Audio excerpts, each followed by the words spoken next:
주안의 복된 새날을 밝았습니다. 오늘 수요일 새벽 하나님 말씀은 사무엘하 11장 14절부터 21절까지의 말씀을 중심으로 충신을 버린 왕과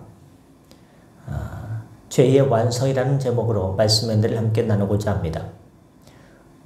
여러분, 앞선 이야기에서 다윗 왕은 충신 우리아를 이용해 자신의 죄를 덮으려 했지만 우리아의 순전한 충절에 가로막혔습니다. 죄를 덮으려던 계획이 실패하자 다윗은 이제 더욱 끔찍하고 돌이킬 수 없는 죄를 짓게 됩니다. 오늘 본문은 다윗이 자신의 죄를 숨기기 위해 살인이라는 최악의 방법을 택하는 참담한 과정을 여실히 보여주고 있습니다. 우리아를 술로 굴복시키지 못한 다윗은 결국 가장 비열한 방법을 택합니다.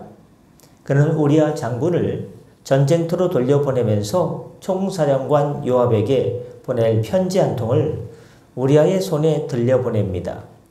그러면 이 편지의 내용은 무엇일까요?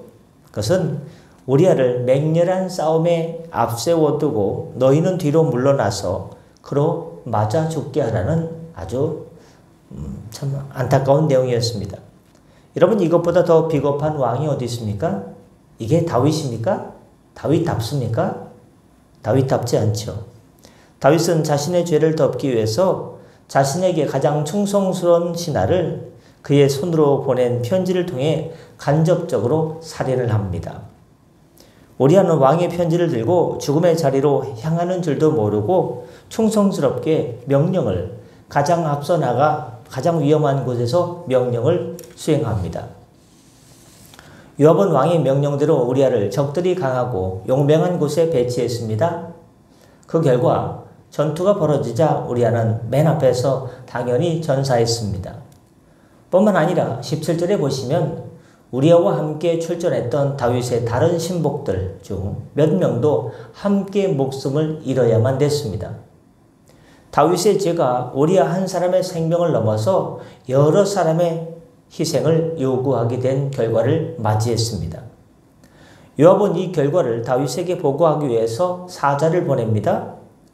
요압은 사자에게 혹시 왕이 화를 내면 이렇게 얘기하라고 합니다. 21절입니다. 내가 말하기를 왕의 종 햇사람 우리아도 죽었나이다 라고 말입니다. 예상대로 다윗은 처음에는 전쟁의 실패에 대해서 화를 냈지만 사자에게서 우리아도 죽었습니다 라는 말을 듣자마자 다윗은 25절처럼 대답을 합니다. 25절 보겠습니다. 다윗이 전령에게 이르되 너는 요압에게 이같이 말하기를 이 일로 걱정하지 말라. 칼은 이 사람이나 저 사람이나 삼키느니라. 그 성을 향하여 더욱 힘써 싸워 함락시키라 하여 너는 그를 담대하게 하라 하니라 라고 답변을 합니다. 여러분, 이 말이 무엇입니까? 내가 원하는 바다 모든 것이 내 계획대로 되었다라는 뜻 아니겠습니까?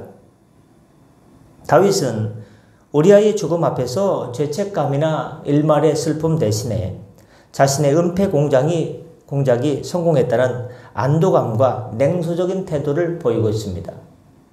충신을 잃은 슬픔 대신에 칼은 원래 이 사람이나 저 사람이나 물어나고 죽인다라고 하며 전쟁의 잔인함 뒤에 자신의 살인죄를 숨긴 것입니다. 결국 밧세바는 남편 우리아가 죽었다는 소식을 듣고 애곡합니다. 전쟁터에서 남편이 장렬히 전사했으니 얼마나 슬프겠습니까? 그리고 애곡 기간이 끝나자 다윗은 밧세바를 왕궁으로 데려와 아내로 삼고 마침내 그녀는 다윗에게서 아들을 낳습니다. 죄의 완성은 이렇게 일어났습니다.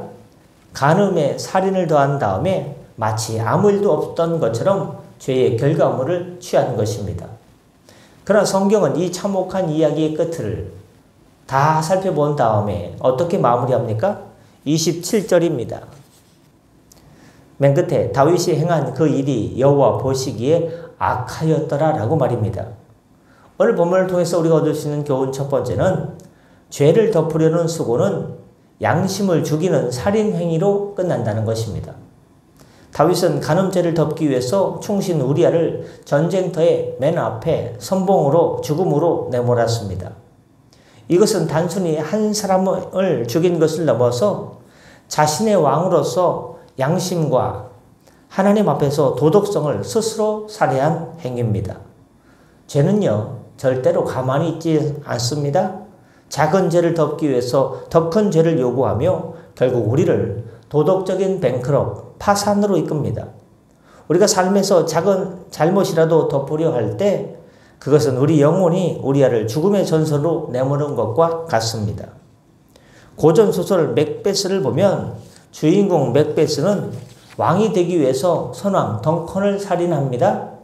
이 첫 번째 죄를 덮기 위해서 그는 끊임없이 의심하는 사람들을 죽여야 했고 결국 극도의 광기와 죄책감에 시달리게 됩니다.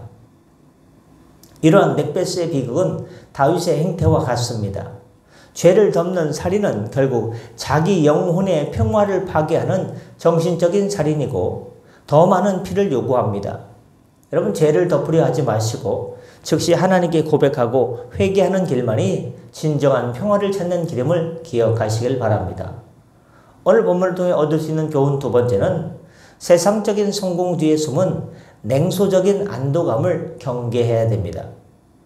우리아가 죽었다는 보고를 받은 다음에 다윗은 어떻게 대답합니까? 칼은 이 사람이나 저 사람이나 삼키느니라 라고 말하며 이 사태를 어쩔 수 없는 전쟁의 숙명으로 되돌렸습니다. 이 말은 죄가 완벽하게 은폐되었다는 냉소적인 안도감을 표현한 것입니다. 세상적인 관점에서 보면 다윗은 이제 위기를 모면하고 밧세바까지 얻어 승리한 것처럼 보였을지 모릅니다. 완전 범죄처럼 보였죠. 그러나 하나님 앞에서는 이는 가장 악한 승리였고 바로 27절 끝에 있는 것처럼 다윗이 행한 그 일이 여호와 보시기에 악하였더라고 평가를 받습니다. 우리는 삶에서 문제가 해결된 것처럼 보일 때 그 해결이 죄를 은폐한 결과가 아닌지 영적으로 냉정하게 점검해야 됩니다. 세상의 안도감이 하나님 보시기에 악일 수 있기 때문입니다. 20세기 역사적 사건 중 아돌프 히틀러의 민헨 협정을 예로 들어봅니다. 히틀러는 체코슬로바키아의 수덴데란트라는 그 지역을 얻어내면서 전쟁 없이 영토 확장에 성공한 것처럼 보였습니다. 당시 영국 수상 체인벌린은 우리 시대의 평화를 얻었다며 안도했지만 이는 더 큰 재앙을 숨긴 비겁한 평화였습니다. 더 큰 전쟁과 재앙이 뭡니까? 홀로코스트 그 사건입니다. 다윗의 안도감 역시 이와 마찬가지입니다. 죄를 덮은 다음에 얻은 평화는 가장 위험한 함정입니다. 진정한 평화는 하나님의 정의 안에서만 얻어질 수 있기 때문입니다. 오늘 본문을 통해서 얻을 수 있는 끝으로 교훈은 인간의 모든 성공적인 은폐도 하나님 앞에서는 악이라고 하는 것입니다. 이야기의 마지막 구절은 모든 것을 심판합니다. 27절에 다윗이 행한 그 일이 여호와 보시기에 악하였더라. 다윗은 요압을 속이고 밧세바를 취하고 백성의 눈을 속이는데 성공했을지 모릅니다.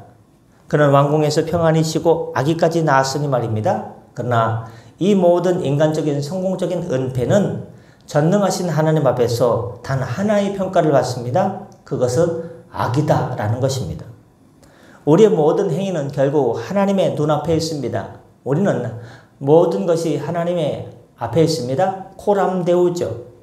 세상의 눈을 피하는 것보다 하나님 보시기에 옳은 것이 무엇인지 끊임없이 고민하며 살아가야 될 이유가 하나님 앞에 서 있는 이유입니다. 이탈리아 르네상스 미술의 거장 미켈란젤로의 최후의 심판 벽화를 보십시오. 오랫동안 그렸죠. 인간의 모든 행위, 심지어 가장 은밀하게 숨겨진 죄악까지도 심판하시는 어미하신 그리스도의 모습이 중앙에 있습니다. 벽화 중앙에. 이 최후의 심판, 이 그림은 인간이 아무리 세상에서 자신의 죄를 감추려 해도 마지막 날에는 모든 것이 하나님 앞에 드러나 심판받게 된다는 것을 강력하게 시각한 것이 미켈란젤로의 최후의 심판 벽화 내용입니다. 다윗의 죄가 세상적으로는 일시적으로 덮였을지 몰라도 미켈란젤로의 최후의 심판 벽화처럼 하나님 앞에서는 이미 악으로 판명된 것입니다. 우리는 이 사실을 명심하고 살아가야 됩니다. 말씀 마치고자 합니다. 사무엘하 11장 14절부터 21절은 다윗이 자신의 죄를 덮기 위해서 충신을 간접 살인하고 이 모든 것이 세상에서 덮어지고 은폐되었을 때 냉소적인 아이고 하고 안도감을 보이지만 결국 하나님께는 악으로 평가받았음을 보여주고 있습니다. 우리는 죄를 덮어버리고 죄를 숨기는 은폐가 더 큰 파국을 낳으며 오직 하나님 보시기에 의로운 삶만이 진정한 가치를 가진다는 것을 깨닫고 하나님 앞에 순전한 마음으로 나가시기를 예수님의 이름으로 축복합니다. 기도하겠습니다. 공의와 사랑의 하나님 아버지, 다윗 왕의 비극적인 타락을 통해 죄를 덮으려는 인간의 어리석음과 그 결과가 얼마나 끔찍한지 깨닫게 하시니 감사드립니다. 저희가 삶의 유혹 앞에서 냉소적인 안도감을 경계하고 세상의 눈이 아닌 하나님의 눈 앞에서 진실하고 정직하게 살아가게 하여 주옵소서. 혹시 죄를 지었을지라도 은폐하려 하지 않고 즉시 회개함으로 주님의 용서를 구하며 의의 길로 돌이킬 수 있게 하여 주시옵소서. 우리의 실수와 죄와 잘못을 하나님께서 바로잡아 주시옵소서. 회개하고 돌아오게 하여 주시옵소서. 이 모든 오늘도 하나님께 의탁합니다. 성령께서 주의 의로 은혜로 안전과 보호 가운데 지켜주옵소서. 예비하여 주시옵소서. 열어주시옵소서. 형통케 하여 주옵소서. 감사하며 축복하며 이 모든 말씀 우리 구주 예수 그리스도의 이름으로 기도드려 싸움나이다. 아멘. 다 같이 자로 기도하시고 편하게 들어가시겠습니다.